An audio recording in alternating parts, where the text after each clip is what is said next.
សម្ដេចតេជោហ៊ុនសែនប្រធានព្រឹទ្ធសភានិងជាប្រធានបកកណ្ដាលអំណាចនៅថ្ងៃទី13ខែមិថុនាឆ្នាំ2025បានបញ្ជាឲ្យរដ្ឋាភិបាលត្រៀមទិញទំនិញដែលភាគច្រើនជាកសិផលរបស់ប្រជាពលរដ្ឋដែលធ្លាប់លក់ឲ្យថៃនិងខិតខំរកទីផ្សារក្នុងស្រុកនិងក្រៅស្រុកបញ្ជារបស់សម្ដេចតេជោហ៊ុនសែនបានធ្វើឡើងបន្ទាប់ពីក្រមជលនិយមថៃនិងយោធាមួយចំនួននៅតែបង្កហេតុជាមួយកម្ពុជាឥតឈប់ឈរសម្ដេចតេជោហ៊ុនសែនប្រធានបកកណ្ដាលអំណាចបានប្រកាសថាក្នុងករណីភាគីថៃមិនព្រមបើកច្រកព្រំដែនដែលខ្លួនបិទជាឯកតោភាគី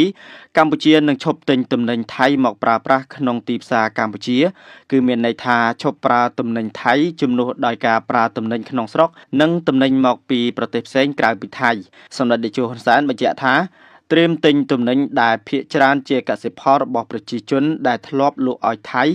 ដោយខិតខំរកទីផ្សារជូនប្រជាជនទាំងក្នុងស្រុកនិងក្រៅស្រុកបើតាមសម្ដេចតេជោហ៊ុនសែនការផ្ដាច់អ៊ីនធឺណិតថៃពីកម្ពុជាធ្វើឲ្យថៃបាត់ចំណូលប្រមាណជាង$100 លាន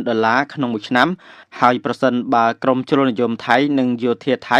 នៅតែបន្តប្រមាថកម្ពុជានឹងឈានទៅដល់ការឈប់ប្រើទំនិញថៃទាំងស្រុងជំនួសដោយការប្រើទំនិញក្នុងស្រុកនិងទំនិញពីប្រទេសផ្សេងវិញដែលធ្វើឲ្យអ្នកផលិតរបស់ថៃបាត់បង់ទីផ្សារដែលមួយឆ្នាំប្រមាណជាង$4,000 លាន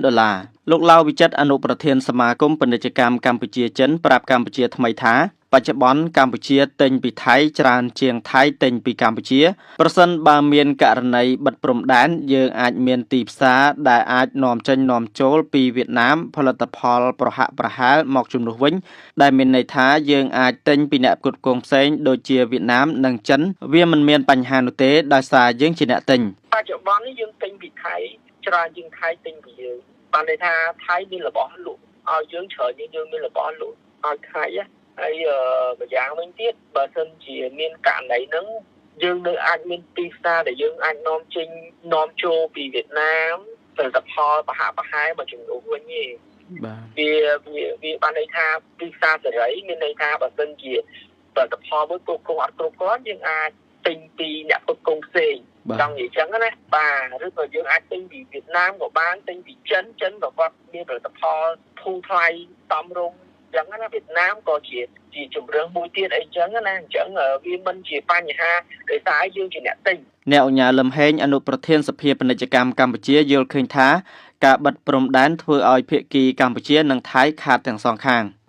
ចំទៅគឺខាតទាំងសងខាងបាត់ផលប្រយោជន៍ទាំងសងខាងបាទដូច្នេះដោយប្រមុខរដ្ឋាភិបាលគាត់បានអំពាវនាវចឹងការប៉ះទង្គិចគ្នាតាមព្រំដែនតិចតួចសូមគុំពង្រីកទំនាស់ទៅឲ្យធំដល់រៀលដល់សេដ្ឋកិច្ចពាណិជ្ជកម្មឬវិស័យផ្សេងព្រោះវាអត់ចំណេញទេបាទការបិទព្រំដែននេះគឺប៉ះពាល់ទាំងសងខាងអញ្ចឹងណាបាទហើយខាតទាំងខាងទាំងមិនថាធម្មតាទេអ្នកនាំចូលនាំចេញច្រើនគឺខាតច្រើនតែខាតទាំងអស់គ្នាហ្នឹងកម្ពុជានាំចេញផលិតផលកសិកម្មទៅប្រទេសថៃដូចជាដំឡូងមីពោតម្រេចសណ្តែកនិងស្វាយខណៈថៃនាំមកវិញនៅសម្ភារៈសំណង់គ្រឿងអេឡិចត្រូនិកគ្រឿងយន្តកសិកម្មភេសជ្ជៈបន្លែផ្លែឈើយោងតាមអគ្គនាយកដ្ឋានគយនិងរដ្ឋាភិបាលកម្ពុជានៅក្នុងរយៈពេល5ខែឆ្នាំ2025ការដោះដូរទំនិញរវាងកម្ពុជាថៃមានទំហំទឹកប្រាក់ជិត$2,000 លានខណៈកម្ពុជានាំចេញទៅថៃ$396 លានកើនឡើង1%ចំណែកឯថៃនាំចូលមកវិញមានទឹកប្រាក់ជិត$1,500 លានកើនឡើង10.4%នៅក្នុងឆ្នាំ2024ពាណិជ្ជកម្មទ្វេភាគីកម្ពុជាថៃសម្រេចបានជាង$4.28 លានកើនឡើង15.5%